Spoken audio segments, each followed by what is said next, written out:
જય માતાજી, શ્રી ગણેશાય નમઃ. તો આપણે જાણીએ કે પિતૃશ્રાદ્ધ પક્ષમાં ભૂલથી પણ આ 7 કાર્ય ન કરવા જોઈએ. તો કે કયા કયા 7 કાર્યો આપણે શ્રાદ્ધ પક્ષની અંદર ન કરવા જોઈએ, તો એની આપણે વિસ્તૃત અંદર માહિતી મેળવીએ. હિન્દુ ધર્મના દરેક મનુષ્ય પોતાના પિતૃઓની પૂજા કરે છે, કાગવાસ અથવા પિંડદાન કરે છે.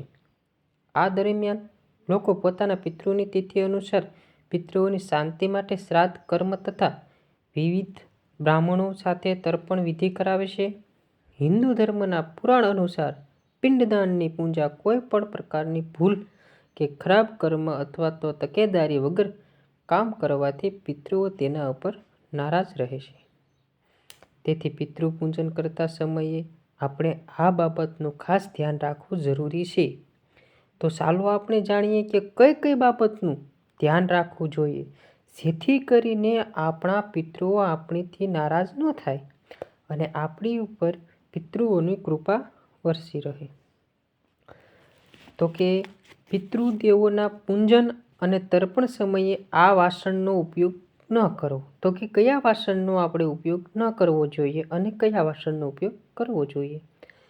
બ્રાહ્મણની દ્વારા બ્રાહ્મણ વિધિ સમર્પય ભૂલથી પણ લોખંડની ધાતુ વાસણનો ઉપયોગ ના કરવો જોઈએ. લોખંડના વાસણનો ઉપયોગ કરવાથી ઘરના તથા પરિવાર પર અશુભ અસર પડે છે. માટે શ્રાદ્ધ પૂજન વખતે કાગવાસ સમયે તાંબા, પિત્તળ અથવા લોખંડ સિવાય કોઈ પણ ધાતુનો ઉપયોગ કરી શકાય છે. પિતૃદેવોના પૂજન અને તર્પણ દિવસે આ ઉપયોગ ના કરવો. તમારા પિતૃપક્ષના શ્રાદ્ધના દિવસે તમે શરીર પર તેલ કે કોઈ પણ સુગંધી વસ્તુઓનો ઉપયોગ ના કરી શકો અને એ દિવસે પારકા ભોજન એટલે કે બીજાના ઘરે ભોજન ગ્રહણ કરવા પણ ના જઈ શકો. આપણા પિતૃઓનું આપણે શ્રાદ્ધ કરીએ ત્યારે આપણે જે પણ ભોજન બનાવ્યું હોય તે આપણે લઈ શકીએ છીએ અથવા તો બ્રાહ્મણોને પણ આપણે તે દઈ શકીએ છીએ. તે એક પ્રસાદી રૂપ થઈ જાય છે. તો પિતૃ શ્રાદ્ધ દરમિયાન કોઈ પણ નવી વસ્તુઓની ખરીદી ના કરવી જોઈએ. તો કે પિતૃ શ્રાદ્ધનો સમય ચાલતો હોય ત્યારે આપણે ઘરની અંદર કોઈ પણ નવી વસ્તુની ખરીદી કરવાનું ટાળવું જોઈએ. કારણ કે તે સમયે આપણા પિતૃઓની તિથિ હોય છે અને આપણે આપણા પિતૃઓની પૂજા કરતા હોઈએ છીએ. તો ત્યારે એક પરિવારમાં શોક જેવું વાતાવરણ છવાયેલું હોય છે. તેના કારણે નકારાત્મક શક્તિઓનું વધારે પ્રદર્શન થાય છે. તેથી આપણે કોઈ પણ નવી વસ્તુની ખરીદી કરવાનું ટાળવું જોઈએ.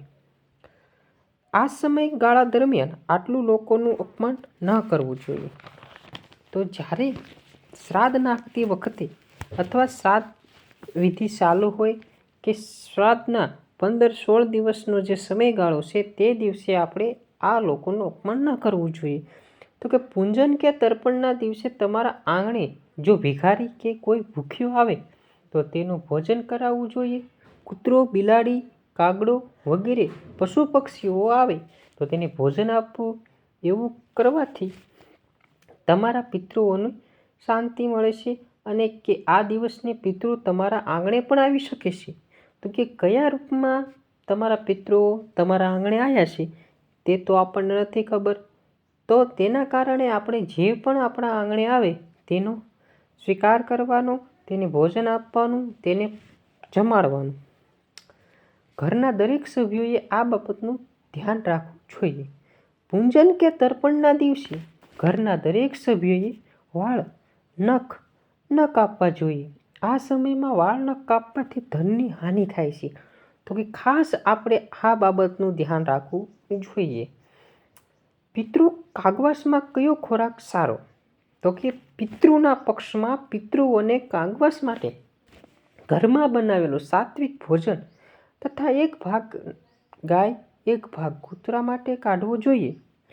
તમારી ગુણવાળી વસ્તુઓને જેમ કે ડુંગળી, લસણની વસ્તુ જેવી બાબતોને આપણે ટાળવી જોઈએ. શ્રાદ્ધ પક્ષની સમયે આપણે આ વસ્તુનું સેવન ના કરવું જોઈએ. પિતૃઓને પ્રસન્ન કરવા માટે આપણે શું કરવું પડે? તો કે પિતૃઓને પ્રસન્ન કરવા માટે આપણે ઘરે આવેલા બ્રાહ્મણને ભોજન આપવું, કાગવાસ નાખવી અને કાગડા કે બિલાડી, કૂતરા જે કોઈ પણ આવે તેને આપણે બટકું રોટલો કે આપણે જે પણ દૂધપાક બનાવ્યો હોય તો તે એને દેવું, જેથી કરીને આપણા પિતૃઓ આપણી પર પ્રસન્ન થાય અને આપણા પિતૃઓનું શાંતિ મળે. તો આટલું જ તે. અને જો તમને આ વિડીયો સારો લાગ્યો હોય અને આવું આગળ જાણવા માટે આ ચેનલને લાઈક કરો, શેર કરો અને સબસ્ક્રાઈબ કરો. જય માતાજી.